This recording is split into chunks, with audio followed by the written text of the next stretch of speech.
Thank you very much for joining today. This is one of our series of webinars. We've got a whole host coming up. Please check our Altus website under the webinar section on what we do. There are the upcoming webinars in there. We release them a few at a time so you can see the next few months, but we have a whole range coming out. Please email myself or one of the team to see if what some of the upcoming ones are as well past the next few months, to see what might interest you and the team there. So today we're going to be talking about how to benchmark what you're trying to achieve this year and measure against it. We have a Q&A tab and a chat tab on this webinar for this Zoom call. We also have Samantha Swain, who is working through that. She's also a co-presenter on this. She's going to be monitoring that chat and Q&A as well, come in with any timely questions if they come in. We have some time for question and answers at the end as well, if you so choose. So thanks for joining. Today we're going to be talking a bit about benchmarking, of course, and then some of the types of benchmarking, the program-wide baselining, the governance and KPIs, and the use case-driven benchmarking. They're all quite significantly different, but they're all very important ways for organizations to try and baseline and measure how they're going in their data program. At this time of year, a lot of organizations have moved into their new financial year, or they're about to in the start of September. Most organizations that we seem to work with have a July 1st financial year. As such, you've probably gone through a year-end process and a kick of the new year where you've budgeted, you've had to go and ask for money for this new financial year, people you've associated with, you've had to go and ask for buckets of money or what their plans are and put together your plans for this new year to align to the budgets that you're asking for. What you've probably done is realize when you looked at the last year that you really wanted to measure your success so you could share how you have been going. Or when you're looking ahead to this new year, you want to be able to measure against it. And that's what benchmarking's for. It's often something that's overlooked. We see so many organizations who don't really spend much time on benchmarking. And that's because when the data program happens, you're often in the delivery mode. You're often in there, actually in the year, trying to get out the data sets to the users in a way they can manipulate. You might be trying to get machine learning, data science workloads out there. And so the benchmarking, putting in the places to measure against, often is seen as a sort of more of an annual exercise. And once you pass those budgeting benchmarks, etc., that you need, you can put it onto the I'll do it later list. And that's just moving the problem downstream of being able to say, let's communicate how well our data program is going, or it's not going so well, let's adapt against it. Me, for those that don't know me, I'm Alex. I've been in data since '99. Lots of years consulting. I'm pretty old now. You can see a bit more grey there than in this picture here. Spoken a lot of conferences across Australasia and the US. I run the New Zealand business for Altus.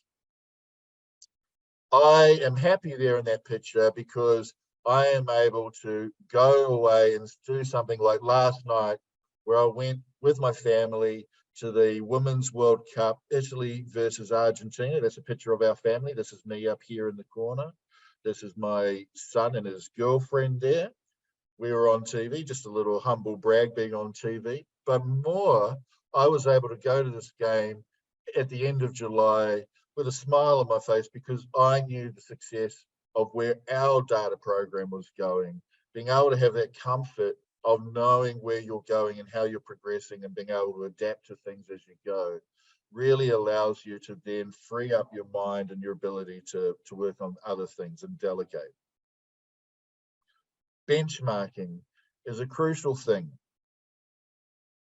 It's a data program is really in place, as we all know, for being able to improve business processes, use data to improve their efficiency effectively. ability to deliver. It's around supporting organizational strategy to give a good data program. As such, it is not like other types of projects or programs of work. It's not like an ERP project where you implement an ERP implementation, and then when you go live, on the day of go live, you're putting in invoices into the system and actually generating the invoices, the sales order, and generating invoices off those. You're not able to say, we are now able to do this. We've cut over. A data program is different. It is an ongoing ability to deliver business processes outcome using data. And as such, it will need to adapt to the data that you have, to the business needs that you have, and the strategy of your organization. So there's not that traditional endpoint. And so you need to be able to measure and benchmark where you are now, where you're going to get to, and changes in that. So it's not the same way as a project. And often that's where organizations do come unstuck. They look at it as either one large multi-year project or a series of smaller projects, and not necessarily have that benchmarking along the way. A good data program is one that you do have that benchmarking, because it allows you to be able to clearly understand where you're growing and being successful in that data journey. So when you are measuring your growth or your journey on the data program, it needs to be meaningful for your organization and your program of work. And what I mean is, it needs to be particular to what your organization's trying to do. Your organization, for example, might really be around having a small number of analysts working with the data and looking at reports and stuff and sharing that information with the heads of for decision making. If that's the case, the number of active users might not be so important, because you might have a smaller group of very powerful analysts in there doing that work. And so a measure of number of users might not be as meaningful for your organization. You might be more around the number of outcomes generated. So you really need to look at your organization and having something to measure that is meaningful. It also needs to be something that you can capture. It needs to be something that you can say, look, we have the number of reports, so we can show that and then show the change. We see a lot of places where they think of a KPI and think of something and get agreement on it, and then not actually have the underlying data to actually be able to measure and support it. The ideas are conceived separate from the actual data that they have. It also needs to be, measures need to be able to easily be documented and stored in a place that people can then say, this is what we were trying to measure, and not as easily up for interpretation that can change over time. You need to be able to report it to people like stakeholders, so that they can then see clearly where you're at and where you're going to, and your success or not. And it needs to be reportable in a way that they can easily see the numbers, and they don't have to then interpret it and come up with their own meaning themselves. You need to be able to show that to them. You need to story tell that to them. Fortunately, Altus has some great storytelling training, but the storytelling needs to be really important with measures around your data program. And then it really needs to be adaptable. What we've seen in recent years is data programs have changed. A data program that was set up 3 years ago is quite different today from what they imagined 3 years ago, because of the change in the business, the change of the systems that they've got in place, the change in what they're trying, what value is coming out of data. So your measures need to be adaptable to that change. And then it also needs to be stuff that's understandable by the business, wider business. You want the wider business to understand how your data program's going without you having to actually go into a room and really tell them over a coffee, yes, we are doing a great job. Yes, you need to make it less conversational and more static and available for them to meaningfully understand. And then if it isn't happening, because not all data programs are hitting their benchmark desires all the time, you need to have measures that are actionable. You need to be able to say, we're not hitting this, we're not increasing the number of users. Let's look at how we can change that. So there are three types, high level, of benchmarking that's available. These are completely different from each other. Not one fit works for each particular organization. You can pick multiple in here, and they work in different ways and achieve different things for your organization. Each of them has pros and cons and the appropriate time to use them. One of those is the program-wide baselining.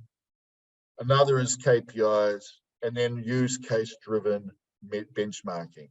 We'll go into each of these in a moment with the pros and cons. So program-wide baselining is really often done in a way like this maturity matrix. Maturity matrix is not the only way to achieve program-wide baselining, but it is an effective one. A maturity matrix is what you see in front of you here. It is a way of measuring the holistic view of data in your organization. An enterprise-wide information management program, EIM, in this case, takes all of these indices, all of these things, data governance, having goals and principles, data quality, integration, self-service, data privacy, etc., and allows you to measure where you are today, where you are in a year's time, i.e. where you are now, where you are in your over this next budgeted cycle, and where you may want to get to, let's say 3 years, i.e. your data strategy time period. Some organizations might do a 5-year strategy, some might do a 2-year strategy. Often we see 3-year strategies. So this usually aligns to this, where you are now, your current budgeting cycle, and then the end of your strategy cycle. What you do here is you're looking at these indices, and you are taking people from within the organization, both from within your data team and from within key business units, and getting them to score across each of these indices now, 1 year, and in this case, 3 years' time. You can also often see that some of these are not necessarily always that easy for everyone to score against. Fortunately, at Altus, we've put together, there were some base descriptions for each of the maturity matrix. We've added up several to these, and we've added descriptions for each of the levels, for each of the indices, so it's easily scored by people. But some of these might not be particularly easy for your organization. For example, something like infrastructure, you have maybe moved up to the cloud, or you may still be, for your next 3 years, decided that you will stay on-prem, for example. In that case, scoring from 1 to 5, and this might not be as effective as for infrastructure side, because you might already have that boxed in and not really want to have to work through that scoring and the considerations there. And so what a lot of organizations might do is say, look, in our case, what we're really wanting to focus in is on a core select group of indices, a subgroup of indicators that really tell that we're wanting to narrow our focus down in. Like this example, where one of the organizations that we recently worked in wanted to really focus on the goals, the governance, data quality, master data, self-service, and data privacy. These were the key indicators that they wanted to measure their growth on.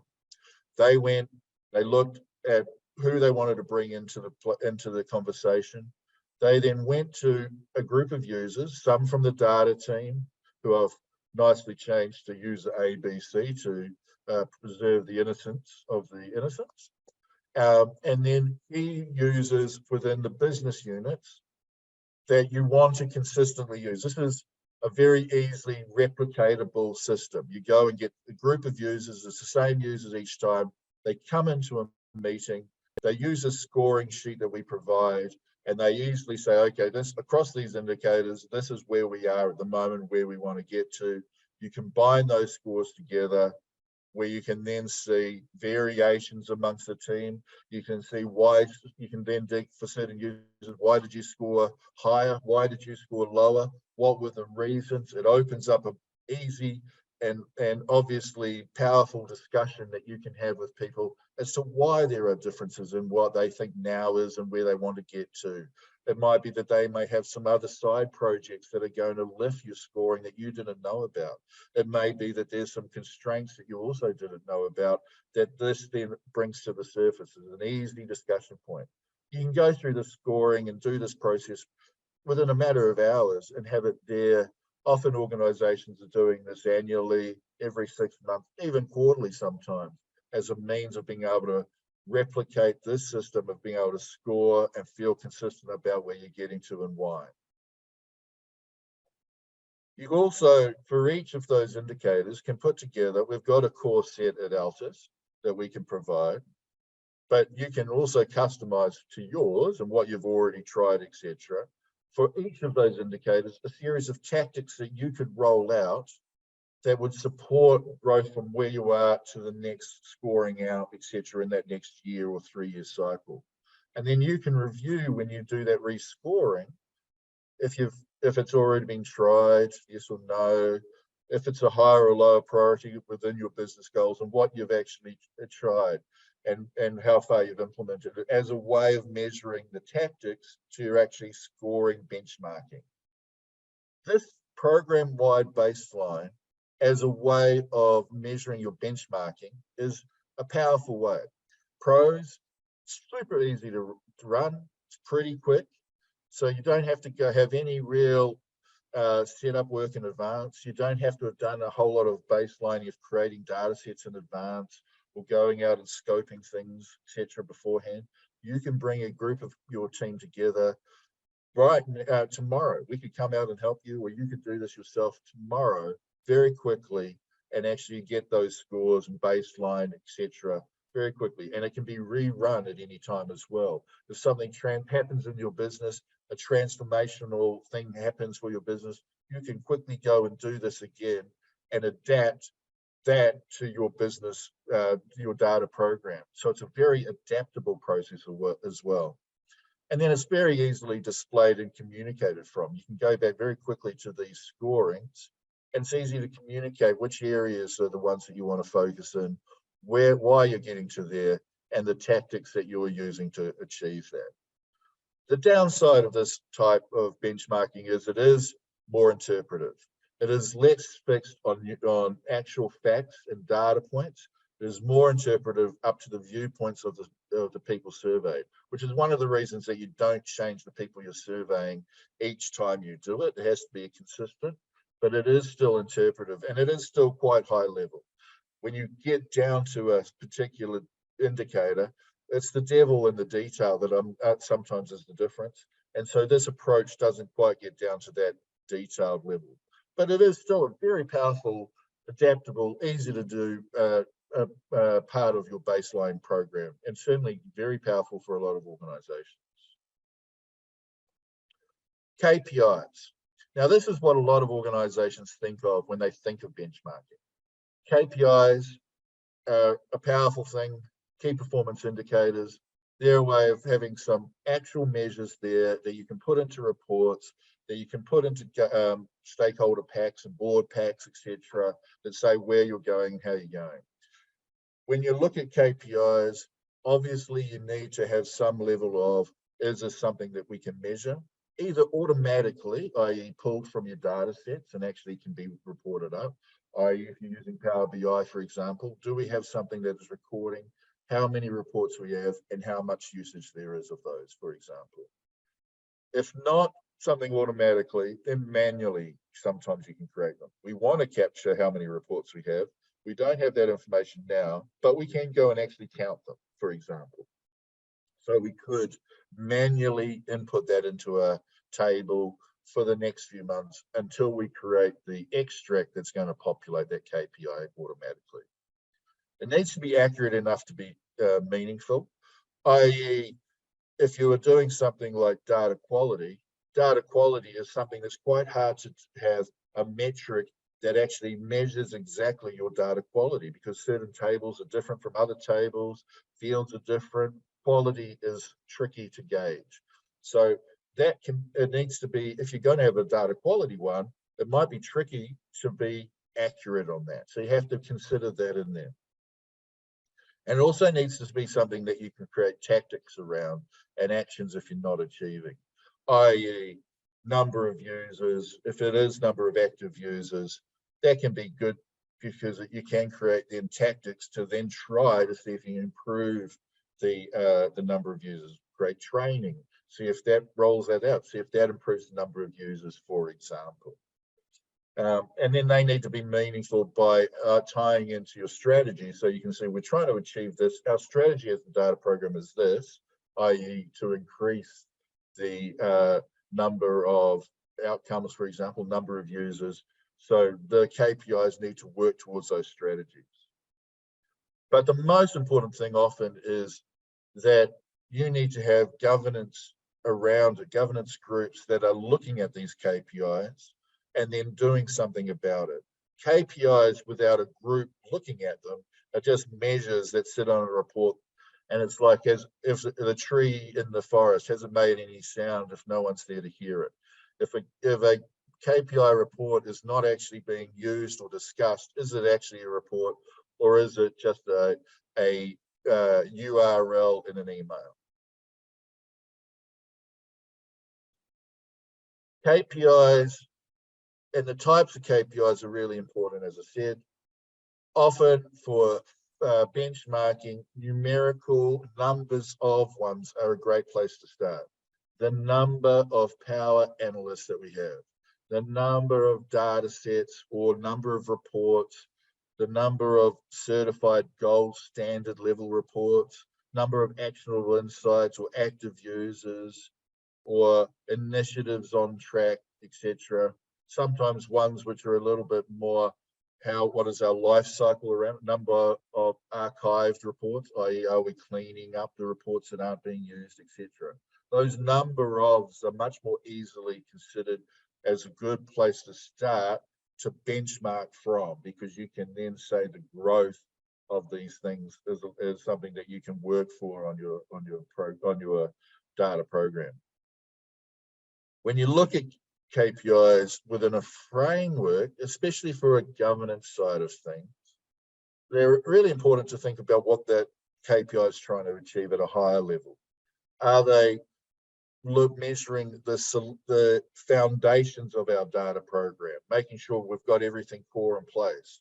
Are they KPIs that are making sure we're identifying the opportunities in the business so that we can show that we're supporting business initiatives in the right way? Making sure our program of data is actually giving value back.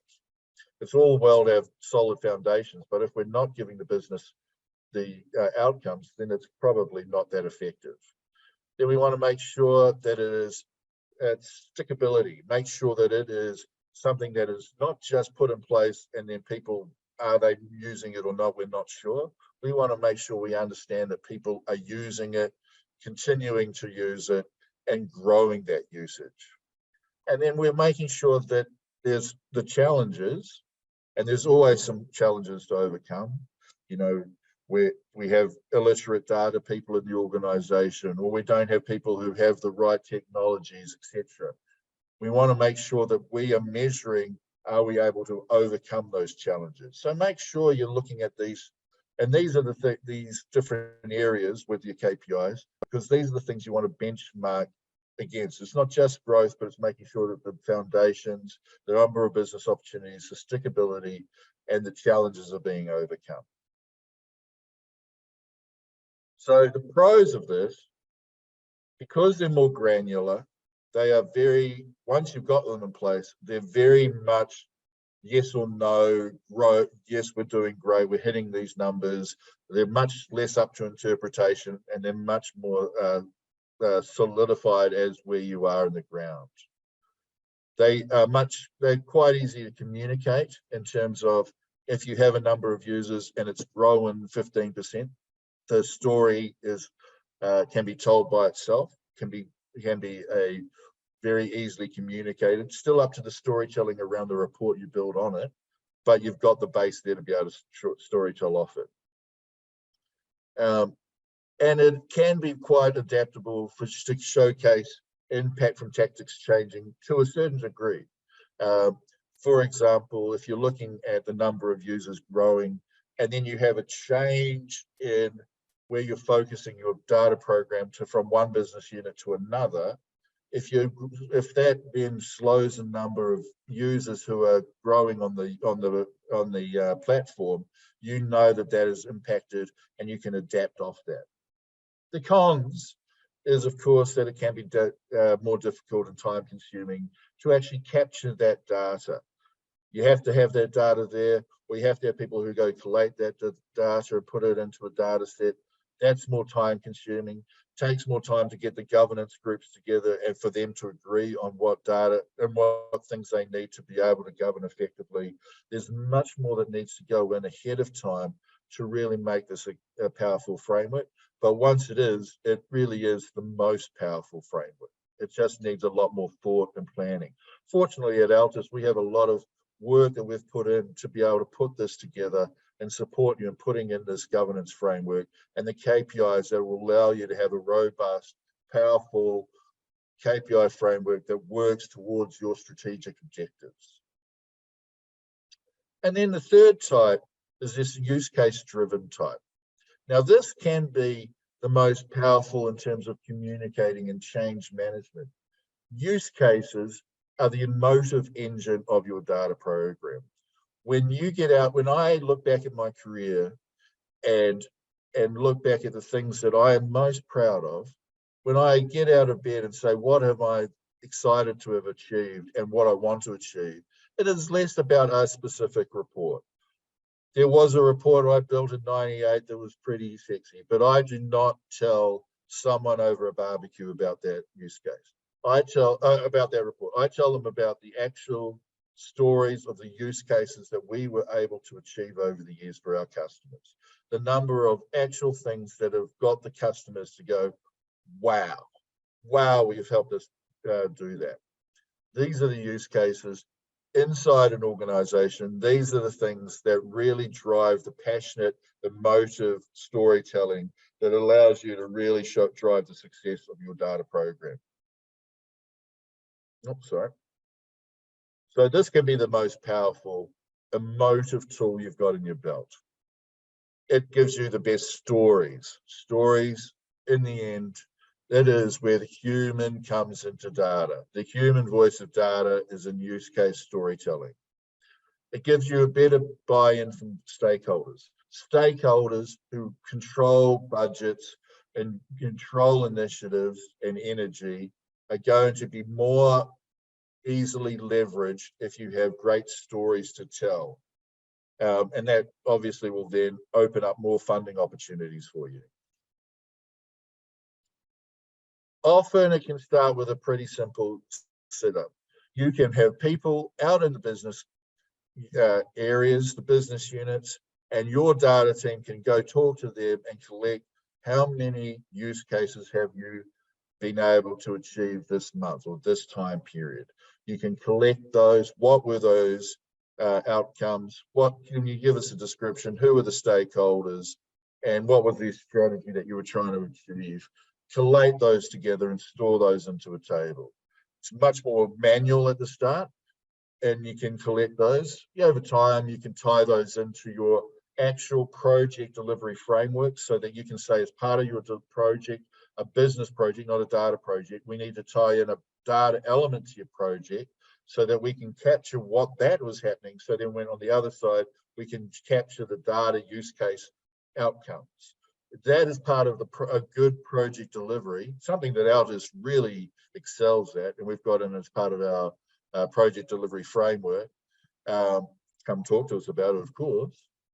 This is a key part of evolving into that framework, so you're capturing them, but you can, at the end, manually collate this by going to talk to people as well.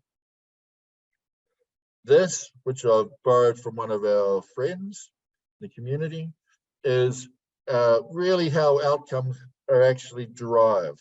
They're derived from people, decision makers, needing to change something, identifying a new idea of what they'd like to measure against to be able to on their business process, someone going to define what they need to measure for that, people going to gather and processing that data, and then other people analyzing and sharing the insights that people will then make the decisions around. This circle is that use case circle. This drives actionable insight. Once you are starting to collect this, and as a data program, once you're in this data program, you are trying to understand where you want this circle to move as fast as possible. You want as many actionable insights from data as you can as an organization. Your data program's objective is to find where this is being a little bit sticky, where this is slowing down. What step? Is it around gathering the data? Is it around getting the definitions of what data there is? Is it someone analyzing? Or is it our decision makers aren't using this data yet in the right way? Where is it a bit slow? Where can we speed this up? Being able to talk about the previous use cases, etc., can help collect that and start to drive understanding of how we can speed this up. And that allows you to then put things in place to then tactics to support speeding this up. This allows you to benchmark where those problems are and actually how you can overcome those. So yeah, that points to which points in those circles are the slowest, most cumbersome to accelerating those, and then the speed, the revolutions, rely on those. So I can identify those in the tactics to support it. The use case driven really changes your ability to discuss change management. Change management, which is at the heart of a good data program. You want your organization to really move from much more pie in the sky decision making, gut feeling, to actually data driven. The information tells us this. That's why we're doing this decision to support our strategies. That is a change for the organization.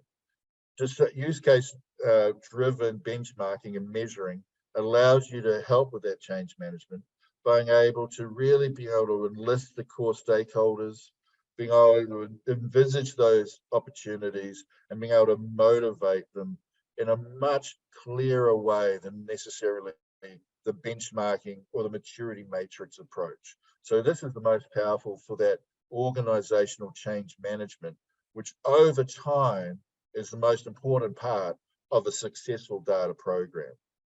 So today we really talked about all three of those. The pros and cons of this, whoops, I forgot to change it from KPIs to use case one. The third one, the use case benchmarking. The pros, of course, is it's the most powerful form of benchmarking in terms of the emotive side. The stories captured are really going to be successful for that long-term growth and success of your data program. That's what's going to get you and your team out of bed. It's what again to get the business to feel really comfortable that the data program is giving benefit to the business and going to open the purse strings even more. Cons, it really needs your business people to be really in touch and aware of what's going on in the business and that they are using data and really helping you to drive that. And you need their time and buy-in rather than just your data team. You need more time ongoing from the data team. So yeah, so those are the three kinds. What we find, what I find is really, really important is a lot of organizations, as I said at the start, find this to be a bit more of an annual thing, the benefits of benchmarking. When they come to the end of the financial year, they need to assess what they've done. They need to be able to talk about the success so they can secure their funding and the initiatives for next year. Benchmarking is a key part of it. And once you're then in the year, it can be put on the back burner a little bit as they get into the delivery, the inertia of the delivery. But really, you need to have focused on one of these three. I've done this session today because you're probably starting your new financial year, or if depending on where you are in your year, it's coming up soonish. And so it's an important time to raise the benchmarking flag with you. This is a conversation that Altus love having. This is a way I wanted to show you three different approaches so that no matter where you as your organization, as your users are, no matter what your strategies are, no matter where your data team are, there is an approach for you that's going to, from these three, that's really going to give you at least some better positioning than where you are today. And there's growth in these to be able to give you something now, but also be able to tie in something into the future that allows you to have a really solidified data program that can lead into solid governance. So that's the session for today. There's some Q&A. I'll pass to, I'll stop my sharing part. Do I stop the sharing? Yes. Samantha, have there been any communications, any Q&As, any Q&As from the team? Put them into the chat now, or the Q&A button. I'm not quite sure what the difference is between the chat and the Q&A. Put it in one or the other, where Samantha especially is monitoring both. No questions. I'm never sure if that's a good sign because I've answered everyone's questions, or, oh, I've got one. There's one. Yes.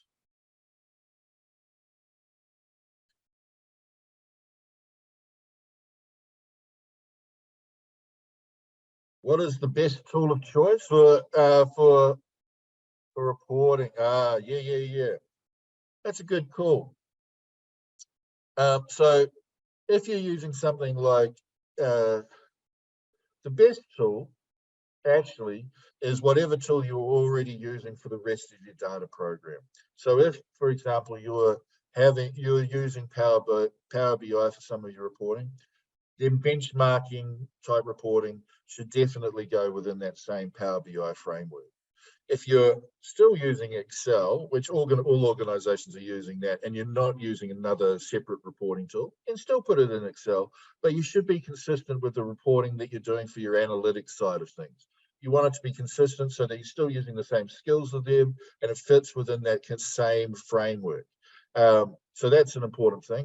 If you're asking what reporting tools are the most powerful on the market at the moment and what the most common choice is, Power BI is a massive one that a lot of organizations, it's had amazing penetration into the market, but there are still the Clicks, the Tableaus, a bunch of other reporting tools that are still powerful and play a part into the market. Hope that's answered your question. Anyone else? Awesome. Well, thank you so much for your time. It's always lovely to present to you. Oh, what do you do when you realize you're not tracking well? Wonderful. So in that case, that is great. The key is depends on what type of approach you've taken. If you're using the use case driven approach, for example, then when you're not tracking well, it's probably because you're seeing it because you're not getting as many use cases coming out that you capture to capture. That's when you look at that circle and you need to then decide why there's not, figure out which point of that. Is it because there's not enough people gathering that data? If that's the case, you need to talk to the stakeholders and say, look, the sticky point is that we're not having enough resource here to gather the data here. If we can gather the data faster, we're going to be able to circle this back. In the end, the conversations often end up being more with stakeholders around why and where and how. Depends on why you're not tracking well. Is it because you have a strategic change that has meant that you are not going in the same direction as you were originally focused on, and some of your KPIs are showing differently? That's why you have to have the benchmarking in there so that you can see that you're not hitting. Not all data programs are always going to be super successful all the time. That's where the adaptability comes in. That's why you have to have the benchmarking to see that, so you can then adapt it by having tactics that support it in the right way. And those tactics, you then need to say, okay, this is the possible tactics. Who do I need to then talk to do that? And that's often the head of data that can help you drive that, or be the person who's driving that within the stakeholders across the organization. Cool. Thank you so much for your time. We do have another one. We do have two webinars that at least I know of that we're associated with, that I'm associated with for next month. One is around Microsoft Fabric that's coming out soon, coming out in pre-release and is going to be in release by the end of the year. got a webinar at the end of August around that, which is going to be exciting. And we also have another one next month, which is also exciting. But what's the latest in machine learning? The machine learning market has been quite changing over the last several years. This is a webinar that's showing you the latest on those. So I'm hoping you'll sign up to those. Oh, another question, sorry, one more question. How do you determine targets? Targets for your baselining is important. And really that needs to tie back to your strategies. A good strategy is one where it allows you to then understand what the target needs to be, i.e. a strategy.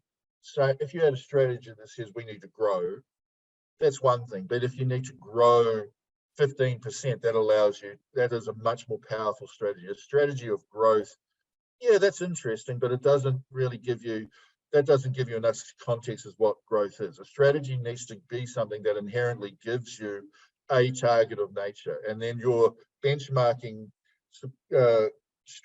targets need to align ideally to those strategies or a sub-element of those strategy, so that you can then say that what you're trying to achieve is supporting those strategies. So inherently, if you don't have, can't figure out what your targets need to be, there needs to be a conversation around what are the strategy side of things in there. And that's a separate conversation to make sure you have what are your strategies. Altus can certainly help in helping organizations figure out what their strategy and what their roadmap is around that.